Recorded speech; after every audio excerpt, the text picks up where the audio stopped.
महाराज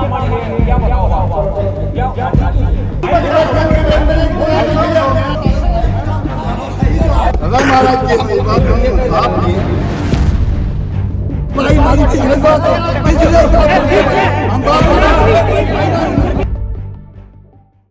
आज के दिन मेरी अपनी सोच, दान सिंह केवल फोकस करेगा महेंद्रगढ़ विधानसभा से, क्योंकि एक बार 1999 में हमने लोकसभा लड़ा था, कारगिल की हवा थी, लोग कारगिल की सारी सीटें हार गए थे हम। मैंने मेरे तो शाम को बचाया था और महेंद्रगढ़ दान सिंह ने बचाया था। उसी लाइन पर चलते हुए वो कोशिश करेगा कि मैं महेंद्रगढ़ विधानसभा को कैसे बचाऊं। मुझे नहीं लगता कि वो उसको बचा पाएगा। तो बंसीलाल परिवार इस बार पहली बार 34 साल में कोई टिकट नहीं मिले, तो किस रूप में देखते हैं?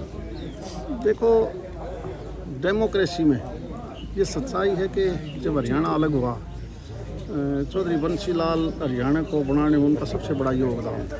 जब वो सड़क थी, पानी था, बिजली थी, एक ऐसे समय पर उन्होंने विकास किया था।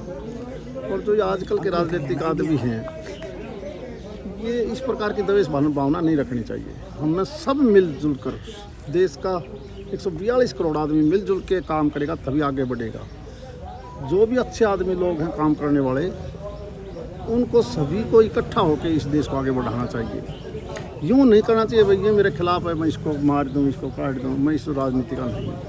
अभी आप ये कह रहे थे चौधरी वीरेंद्र सिंह और बंसीलाल परिवार को ख़त्म कर दिया कांग्रेस ने, आरोप लगा रहे हो? नहीं, मैंने ये कहा था कि सबका योगदान रहा है। चौधरी बंसीलाल परिवार का बहुत बड़ा योगदान रहा है। सर छोटू राम का नाती होने के कारण किसानों के लिए उसका बहुत बड़ा योगदान था। अब वो तो कांग्रेस वाले सोचते हैं कि इस प्रकार का दुर्व्यवहार वो क्यों कर रहे हैं। जिस तरह ग्रामीण विरोध कर रहे हैं, विकास को लेकर कर रहे हैं, या कि कोई और समस्या है, या कौन है वो? नहीं, देखो, मैं उनकी बात को विरोध नहीं मानता। वो एक बात ही तो कह रहे थे, और उन जो बात कर रहे थे कि भाई किसानों का जब आंदोलन था, धरना था, तो उनका हक में है कि न टोल पर आपने भी बैठना चाहिए था। लेकिन मैं पार्टी से बंधा हुआ आदमी हूँ, मैं किसान का हक में रहा हूँ। मेरी पार्लियामेंट की सारी स्पीच देखोगे तो किसानों का हक में मिलेगी। लेकिन मैं पार्टी लाइन से अलग हटके धरने पर तो नहीं बैठ सकता। जिस तरह विरोध जो कर रहे हैं वो किसी पार्टी विशेष के हैं, या वो तो भाई उनसे पूछो। देखो, मैं तो गांव में बैठा हूँ, वो तो जो बोल रहा था उससे पूछ ले भाई तू किस पार्टी के? कांग्रेस के? मुझे नहीं पता। ठीक, धन्यवाद।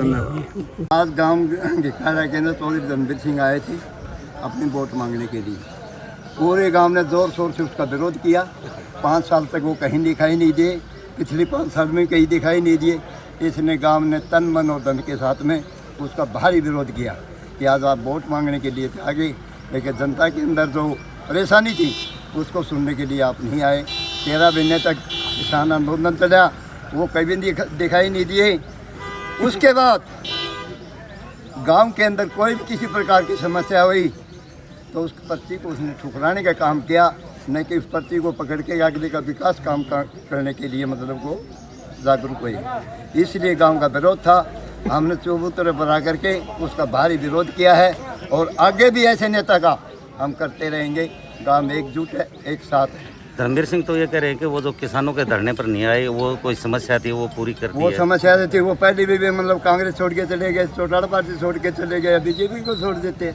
अगर वो समस्या उसके पास में पार्टी की थी कि उस सर्वोपरि नेता किसने बनाया है? इस जनता ने बनाया है।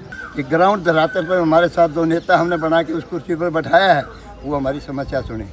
जो हमारी समस्या से नहीं सुनेगा, आइंदा के लिए भी उसके साथ वही हाल किया जाएगा जो आज गांव के चबूतरे के ऊपर धर्मवीर के साथ में किया है। नाम आपका? के प्रोग्राम दादी किस तरह किया हुआ है? ये धर्मवीर वोट मांगने आया था। पहले आज न्यू कहता मैंने वोट की जरूरत नहीं है, मोदी को जरूरत है। वो मोदी आ जाता है, क्यों आंट रहा है? वोट की जरूरत नहीं है, मोदी की जरूरत है। हम बाबा से गांव ने इसका विरोध किया है और तन मन धन से गांव विरोध करता ही रहेगा। ऐसे गंदे गद्दार आदमी जो गांव में आएंगे इनको घुसने नहीं देंगे। तो गद्दार कैसे? गद्दार ये गांव में को जो काम की जरूरत पड़ी भैया बीच में नहीं आया, 10 साल के अंदर ही याद आया है। इब तो पहले कदे काम में को नहीं आया, को काम का सामाजिक काम में को और कई चीज में कदे समझ लेने के आया। या बताओ बात है क्या सवाल जवाब किया? यह सवाल जवाब हमने ये कही भाई हमने बात है काम से बाहर हो लो।